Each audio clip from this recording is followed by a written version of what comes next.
Am I the antagonist for leaving the restaurant after my sister flirted with my girlfriend and made her uncomfortable? My sister, who I will refer to as Haley, 20 female, not real name, is a very outgoing and flirtatious person. She has never defined her sexuality, but has mentioned being attracted to all genders. Since high school, she often flirted with girls I was interested in, and even with my friends when they came over to hang out. Sometimes Haley would even enter my room without knocking just to talk to them. This made me uncomfortable, and some of my friends stopped coming over because of it. When I brought this up to our parents, 45 male and 42 female, they accused me of being homophobic and told me to leave her alone, so she got away with it. A few months after she graduated, she moved out of the house, and I no longer had to deal with her flirting with my friends. 7 months ago, I met my girlfriend, whom I will call Layla, 18 female, and we really connected.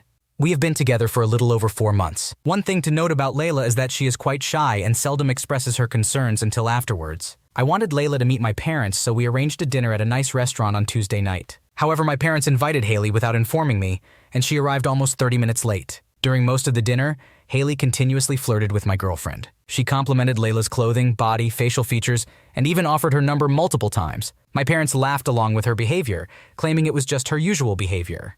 However, I could clearly see that Layla was uncomfortable, so I settled the bill and took her home. When we got to her house, I asked if I could stay the night, and she agreed. I have been here for the past few days. My parents and Haley have been constantly calling me, bombarding my phone with messages and calling me names, which has made me question whether I was in the wrong. I have not responded to my sister's messages, but I informed my mom where I am. When I discussed the situation with Layla, she mentioned that the compliments were initially nice, but she eventually felt uncomfortable. So am I the asshole for making a big deal out of my sister flirting with my girlfriend? Your sister's behavior is inappropriate and disrespectful, not only towards you, but also towards your friends and now your girlfriend. It is understandable that you would be upset and uncomfortable with her constant flirting and intrusion into your personal space.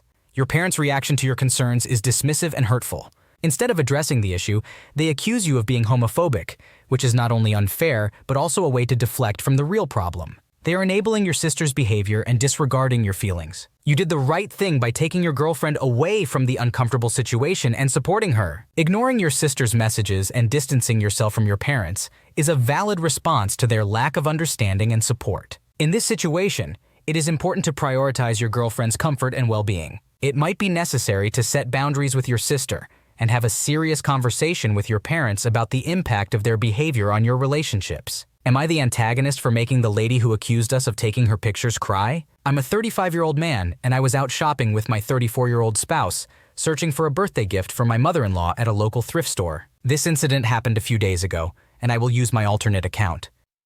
We found ourselves in the furniture section, casually browsing, when we came across an amazing set of solid wood furniture. It was love at first sight for both of us. We agreed that we could restore it and give it to my mother-in-law, whose glass tabletop was badly scratched. So there we were, admiring this remarkable table when a woman, probably in her 40s, walked over with her child. We didn't pay much attention and started taking pictures of the furniture to show my father-in-law later. But here's where things get interesting. The woman and her child eventually moved on and we continued taking photos. Out of nowhere, she returned, crying and pointing at my spouse, saying, "That's him." We turned to look and saw her with a security guard. She accused my spouse of secretly photographing her and claimed he insulted her by taking her picture without consent. She insisted that the security guard check my spouse's phone for proof. Of course, it's not legal to check someone's phone without permission. We explained to the security guard and the woman that we are a married couple and have no interest in taking photos of strangers without their consent, as we are in a committed relationship. Both of us felt uncomfortable but tried to explain. The woman even threatened to call the police. Nevertheless, she remained unconvinced and gave us a hostile look, calling us lying freaks. She still believed my spouse was a creep, taking her pictures without permission, and even accused him of assault, threatening to sue him. She was convinced that we were some sort of predatory individuals. That's when my spouse decided to make a move. He calmly flipped through his phone, proudly showing intimate photos of us. We enjoy taking videos and photos for our personal pleasure, along with the pictures of the furniture we had taken. We witnessed her go from being angry and tearful to realizing her mistake and feeling awkward. I then told her, "Look, ma'am, you're clearly mistaken. Neither of us is interested in you. I am happily married to my spouse, and frankly, we have more important things to do." You can probably guess her reaction.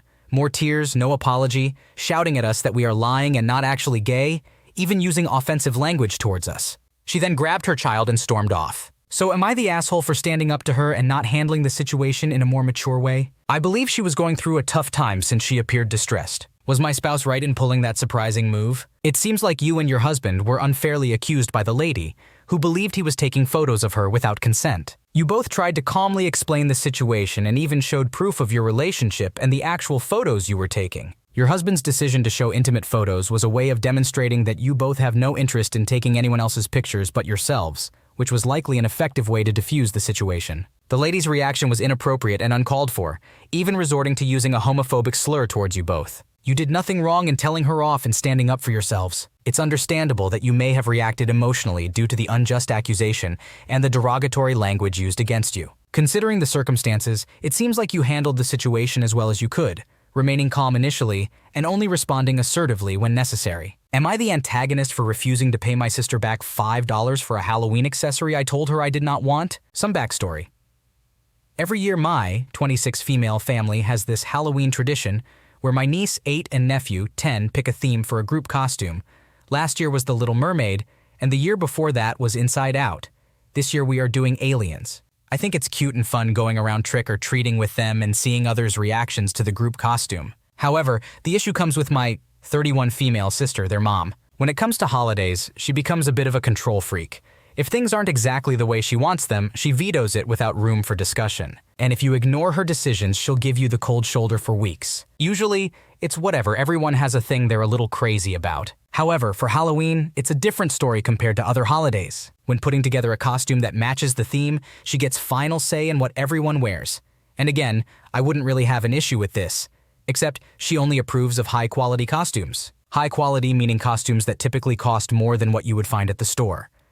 Think $55, $85, which to me is a large amount for a costume that I will only wear once and only for a few hours. Usually I don't follow this rule and I'll find something that matches the theme for a cheaper price, and then accept my sister's ire and snide comments the following weeks after. I don't mind, she gets out her annoyance toward me for not following the dress code, and I save some money. That being said, today my sister was out shopping and texted me to see if I would like her to buy me a $5 accessory to go with my Halloween costume this year. I told her no, but thanks for the offer. To which she replied saying she had already bought it and that I can pay her back whenever. Now I'm a stubborn son of a bitch, so when I saw she had gotten it after I said no, I told her I would not pay her the $5 and she should return it. She was not happy with that and said she's not even sure if she could return it now, and that I should just pay her for my accessory because it was only $5. I told her that I don't have an accessory, she does. I don't want it and she bought it, therefore it's hers. And if she doesn't want it, she should return it. She didn't reply after that. But now my mom and younger sister are calling me an asshole for not just taking the accessory because it's only $5. But it's not about the money for me. It's about the fact that I said no. And then she went over my head and bought the accessory anyway because she thought if she got it, I would just have to take it since she purchased the item, despite me explicitly telling her no. So Reddit, am I the asshole? Your sister seems to have a control issue when it comes to holidays. And it's not fair for her to dictate what you wear or spend on a costume. You explicitly told her no and she disregarded your decision, which is disrespectful. It's not about the money, but about the principle of respecting your choices. It's understandable that you do not want to pay for something you explicitly declined. Am I the antagonist for reporting my sister's therapist? I've got a situation and I need some guidance. I'm the older sibling, clocking in at 25, and my sister is 20. Our family dynamic has always been, well, complicated. My parents have been together for a long time, and they always wanted a daughter, even before I was born. When I came along, they were a bit bummed, but not too disappointed. They kept trying for another child and faced some conception troubles, even seeking help from a clinic. Eventually, they succeeded and were overjoyed when they found out it was a girl. They told me to be a good role model and keep her safe, which made me happy as a 5-year-old. However, things changed after my sister was born. My relationship with my parents shifted dramatically. I felt sidelined, almost like I didn't matter anymore. I didn't get birthday celebrations, gifts, or a close connection with my parents. They said they had to focus on my younger sister because she was little, and I needed to understand that. Growing up, my parents treated my sister and me totally differently. They made me get a job at 14 to help with bills and rent, while my sister didn't have to. I never got the same treatment as her. She got new stuff, and I had to work for everything with my part-time job, even though I had to give half of my earnings to my parents. My sister was the favorite, and we never got along well. When I turned 18, I worked hard and got into medical school. But my parents said they couldn't afford to help me out, which really annoyed me. I decided to go anyway and worked my butt off to pay for everything. Despite the challenges, I finished my degree and started my residency. My sister just finished high school and got into this pricey private college, living on her own with our parents' full support. I've kind of made peace with their favoritism, keeping my distance since I barely see them. living in a different city and all. So when I visited recently, my sister shocked me by suggesting we go to therapy together. I thought it might help us patch things up, but the therapist ended up blaming me for all my sister's issues, saying I needed to step back for her mental health. I got seriously pissed, confronted the therapist, and of course, my sister and parents took her side, leaving me fuming. Since I believe what the therapist did was unethical, I filed a complaint against her, thinking it was the right thing to do. Turns out, it's not as anonymous as I thought, and now my parents are begging me to withdraw it, claiming it'll hurt the person who was apparently helping their princess. I had enough and hightailed it out of there, driving 6 hours back to my place, still seething and feeling like I could have handled the whole mess better. Now, I can't say I'm not feeling like shit. I hate this situation, and while I don't feel like all I did was undeserving, maybe I should have handled it differently. So Reddit, am I the asshole? It's clear that you have been treated unfairly and neglected by your parents throughout your life. The favoritism they showed towards your sister is not only unjust, but it has also caused deep-rooted resentment between you and your sister. Going to therapy with your sister was a reasonable attempt to improve your relationship, but it's unfortunate that the therapist took your sister's side and blamed you for her issues. It's understandable that you confronted the therapist for their unethical behavior. Filing a complaint against the therapist was within your rights. It's concerning that your parents are more concerned about protecting the therapist than addressing the long-standing issues within your family. Your parents' reaction further highlights the preferential treatment your sister receives. Leaving and driving back to your place was a sensible decision. It's important to prioritize your own well-being and remove yourself from toxic situations. You are not to blame for your parents' favoritism, and you have every right to stand up for yourself. It may be worth considering setting boundaries and seeking therapy for yourself to navigate the complex emotions you have towards your family. Am I the antagonist for telling my brother that I told him so and that his personality is the problem? My 28-year-old female brother has always been stubborn and inflexible. He also enjoys saying I told you so if you dare to deviate from his suggestions and things go wrong. My brother's wife Cindy, who is 29 years old, is truly a remarkable person with infinite patience. I genuinely believe that her patience is what holds their marriage together, as I would have lost it with my brother a long time ago. They got married 5 years ago, and Cindy gave birth to a beautiful baby boy a month ago. Throughout the pregnancy, whenever I asked about baby names, Cindy would always mention that they hadn't been able to agree on anything yet. During these discussions, my brother would say, "Well, we all know what I think we should name the baby, and it's up to Cindy to come up with something better if she doesn't like it." Cindy would laugh and talk about finding a name they both agreed on, but it seemed like my brother had already made up his mind. Just to clarify, my brother was set on naming the baby Joseph, which Cindy disliked. By the time Cindy went into labor, they had a short list of 3 names that they would choose from once they saw the baby's face. Joseph was not one of the options. Unfortunately, there were complications during the birth, and Cindy had to undergo emergency surgery while my brother handled the paperwork. As you can probably guess, he put Joseph on the birth certificate while Cindy was unconscious. This incident was the final straw for Cindy, and she has filed for divorce. Suddenly, my brother is crying to everyone and their dog, claiming that Cindy's pregnancy and postpartum hormones have caused her to make impulsive decisions and ruin their lives over a trivial matter. He also believes that she will eventually come to appreciate the name Joseph. I'll admit, I might not have handled it in the best way, but I've been warning my brother for years that Cindy's patience would run out, so I couldn't resist saying I told you so. I also assured him that I will do everything possible to support Cindy during this time. I made it clear that if he wants to assign blame, it lies entirely with him and his inflexible personality. I told him that no reasonable or kind person would have taken advantage of their unconscious wife to get their way. Now, my family is accusing me of being vindictive instead of supportive, claiming that I couldn't possibly understand what divorce is like. My 58-year-old mother told me that I've been holding a grudge against my brother and waiting for an opportunity to gloat. She even said that I am not welcome at family events until I apologize to my brother and promise to support him over Cindy during the divorce. Your brother has always been stubborn and disrespectful of other people's opinions, including his wife's. Choosing to put a name on the birth certificate while his wife was unconscious is a clear violation of her trust and autonomy. Your reaction, while perhaps not the most tactful, is understandable, given the circumstances. You have every right to support Cindy, especially since you have witnessed her patience being tested for years. Your family's reaction is unfair, as they seem to be prioritizing your brother's feelings over Cindy's well-being. Your mom's demand for an apology and support for your brother in the divorce is misguided and ignores the fact that he was in the wrong. It's important to stand up for what is right, and in this case, it's supporting Cindy and holding your brother accountable for his actions. Am I the antagonist for telling my wife that I'll be taking the kids to visit their grandparents on Thanksgiving weekend? I, a 41-year-old man, have 6 kids from 3 different relationships. With my wife Olivia, who is 38 years old, I have 2 kids, a 7-year-old boy and a 5-year-old girl. From my ex-wife Emma, a 40-year-old woman, I have 3 children, a 10-year-old girl, an 8-year-old boy,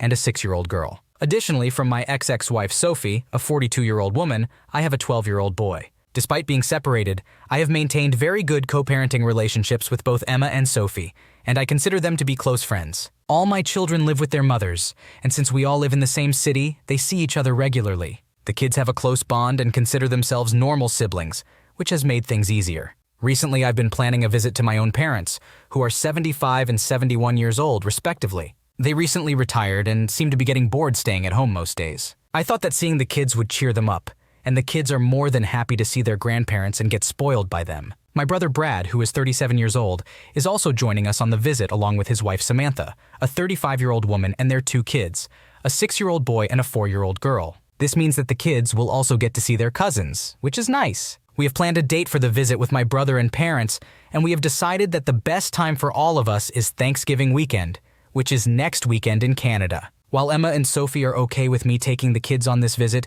Olivia is not. When I mentioned the idea to her this morning, she expressed her desire for us to go out for dinner or do something together on the weekend, as we haven't gone out in a while. She only brought this up after I told her about the plan. When I explained that the kids wanted to see their relatives, as they had shown interest in the idea, she told me that I needed to prioritize spending time with her over entertaining my extended family. I then suggested that she join me and the kids on the visit to my parents' house, and we could find some time to go out together, but she rejected this proposal. I was a little annoyed at this point and told her that I thought she was being difficult and unwilling to compromise. We argued for a bit and then she had to leave for work. Before she left, I made it clear that I would still be taking the kids to my parents' house. So am I the asshole? It seems like you made a thoughtful plan to visit your parents with your children and give them the chance to spend time with their grandparents and cousins. Additionally, it's great that you have maintained good co-parenting relationships with your exes and consider them close friends. You mentioned that Olivia was aware of the planning process and initially seemed fine with the idea of going with you and the kids to visit your parents. However,